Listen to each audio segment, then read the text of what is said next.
Tell me what's wrong with you now. Tell me why I never seem to make you happy, though heaven knows I try. Hi everyone, welcome to my weekly messages. I'm Jalala Starr. Today the topic is revolving door relationships. If you've ever been in one, you know what I'm talking about. But for those of you who haven't, let me explain what they are.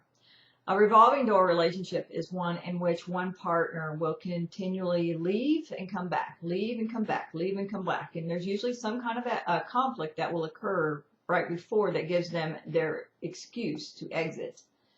This is very, very hard for people. It's hard on the heart. It's hard on both parties, but it's particularly hard on the one who keeps getting left over and over again. And then they're faced with, is it coming back? Is it over? They don't know. They just they're left in limbo. Well, my client Jane came to me this week as a result of this becoming a chronic pattern in her life. In other words, it wasn't just with one guy. This happened to her over and over in her relationships, and she could not figure out why it was happening or how to stop it. So what we discovered I thought was so interesting and so valuable that I felt that I should share it with all of you. And Jane, not her real name, gave me her permission to do so. So to resolve a revolving door pattern, you have to go beyond 3D. You have to go into past lives, and you have to go into a higher perspective to understand it. So let's go to the higher perspective first.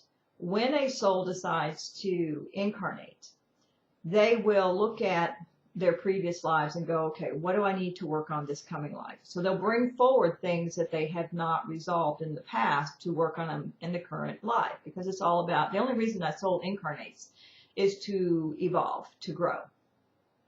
So in this particular case, Jane's soul said, well, I have this pattern of being abandoned over and over again in relationships. So I want to bring that forward. I want to work on that. So when you're going to work on something it's such an, any intimate relationships, love relationships involving sexuality, those are the most important and the most critical relationships, because they most clearly show us how we love ourselves, how we take care of ourselves. So in that situation, her soul set up contracts with two souls who would be the primary caretakers in her childhood. The primary caretakers, what I mean by that is the mother and the father, or in some cases the guardian or the adopted parents. It doesn't matter. Whoever becomes the primary caretaker is going to be the one whose job is to mirror back the beliefs that are causing the pattern.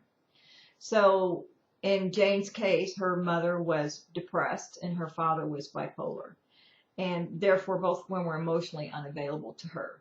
So what's important about that is when you have parents who are emotionally, but they're physically present, but they're emotionally checked out, it's crazy making to a child. Because on one hand, they're not abandoned, but on the other hand, they are abandoned. And sometimes, and then to further exacerbate that, there'll be times when her parents are emotionally present, but she doesn't know when they're going to leave, when they're going to check back out again. So there's this constant they're gone situation going on with her parents. So that kind of set up her pattern and caused her to start to deal with depression from a very early age, because it makes you angry when you never know when you're going to be abandoned. I mean, the inner child just goes, what the hell? So she was already primed from the time she was little to work on this pattern. So her parents did their job. They played their roles of reflecting back to her this pattern.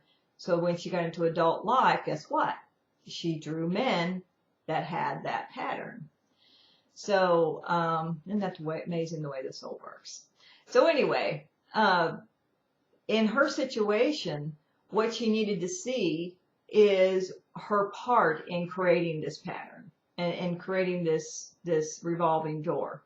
And I said, here's what you need to understand, is that when you are depressed and you draw in this man, you're drawing in this man because his part of the pattern is he needs to rescue. He had to rescue his parents one or both of his parents in order to have a place in their lives. So that became his job, and that became how he developed his self-worth in a family that otherwise would have paid no attention to him. So he's going to look for women who are broken. And when you have chronic depression, you're kind of broken. I know I've been on both sides of that equation, okay? So he's going to look for a girl to rescue what that will do is that will make certain that she won't abandon him. As long as she needs him, then she will not leave him. But here's a problem with that. When you are the chronically depressed person, you have this wound, okay? And in her case, because it was very chronic from an early age, this was like a black hole type of wound. And if you know what a black hole is, it sucks in matter, but it doesn't necessarily take out matter. At least, well, we won't even go into that. So anyway, here she is. She goes into this relationship with a guy who needs to be needed in order to feel safe. And because she has this big emotional wound, she immediately hooks into his power chakra and starts draining him emotionally, because that's what happens when you live with a person who's depressed. That person drains energy from the other person. And the reason they do that is because they have this gaping emptiness inside that has to be filled, and they aren't able yet to fill it themselves. So they pull on the people around them. That's why it's so hard to be with people who are depressed, is that we suck life from everybody else around us. We're like a black hole. I know I've been in that position before as the one with depression. So when her guy would get to the point where he could not physically take the drain anymore, he would focus on something as a way to create this conflict. And then they allow that conflict to escalate to the point that it gave him a way to leave. So he may not consciously know why he's doing it, but he's doing it because it's kind of like an unconscious survival mechanism. So he would be gone. But it doesn't mean he didn't care about her. It just meant he could not take the drain anymore. So he'd go away for however long it took for him to recharge his batteries. And as soon as he got close to having his batteries charged, what happens is that longing to be with her again kicks in, and he'll find his way back. And then they'll get back together, and everything will be hunky-dory, and the drain will again start over again, and he'll continue, and it will continue until he reaches his limit. Another conflict will ensue. He'll get upset. He'll blame her. He'll leave. This goes on and on and on. I said, but do you see what's important about this? I said, you are the one creating the drain. So in a way, you're co-creating your own abandonment. Do you get that? You're co-creating it because you're asking someone else to fill this emptiness inside, this emptiness that you've carried forward into this life, that your parents helped set up for you again so that you could work on it. So the solution is to A, take responsibility and own that you're the one creating this abandonment, not him. He's playing his role, but you're the one who started. You were draining him. He wasn't draining you. And as soon as you can own that, you get some of your power back, because she felt so, part of what made her so depressed was feeling like a victim. Not only was she abandoned, but she was a victim. That no matter how much she loved, she keeps getting abandoned. Well, there's nothing that's more destructive to the soul and the spirit than feeling like a victim. So being able to take ownership of that is like, wow, okay, yeah, I'm the one who's in charge here. I'm the one who's causing the ultimate problem here. So I'm the one who can stop it. So that was number one, taking ownership of it. And number two, it was realizing that it is time for her to grieve the ungrieved losses that caused the black hole. Because you can have a loss, but if you will grieve through that loss, that hole will heal and you'll be able to move on. But our society does not teach us how to grieve. So we just try to shove it all down and try to act like it doesn't happen. It didn't happen, but it's a gaping hole inside. And eventually addictions will form to have to medicate that hole. Or we'll get into revolving door relationships and suck dry the people around us. So the pain doesn't go away. It doesn't. And the hole will remain, and it will get bigger and bigger and bigger as the losses continually build up. Because The more we don't deal with them, the more we'll pull energy from people to fill that hole, because that hole will never go away until it's healed, until the individual heals it. So number one, going back through it, is number two, one, take responsibility that she's the one who's doing it so that she no longer feels like a victim. Big deal. Number two is start to grieve the loss. So she says, how do I grieve the loss? I said, that's where your soul comes in. You simply ask your soul to bring forward opportunities to help trigger up some of this old pain.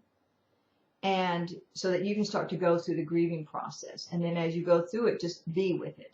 It'll come up in waves, and you'll have days where you wake up and you don't feel good or just feel really sad. Just know that's part of you moving through it. So just allow it to be. As one of the guys said, it's like walking into this water, to this lake of pain. And instead of running from it, just walk in and slowly, go further and further and just lay down and roll in it. Because what will happen is that when you reach the bottom, you'll eventually come back to the surface. And you'll come out and you'll be done with that piece. So that's what she needed to do. So if you're in a revolving door relationship, hopefully this will help you understand why and how to get out of it and end that cycle for good. So you have a great week. I'll talk to you next week. Wake up to make up, that's all we do. First you love me, then you hate me.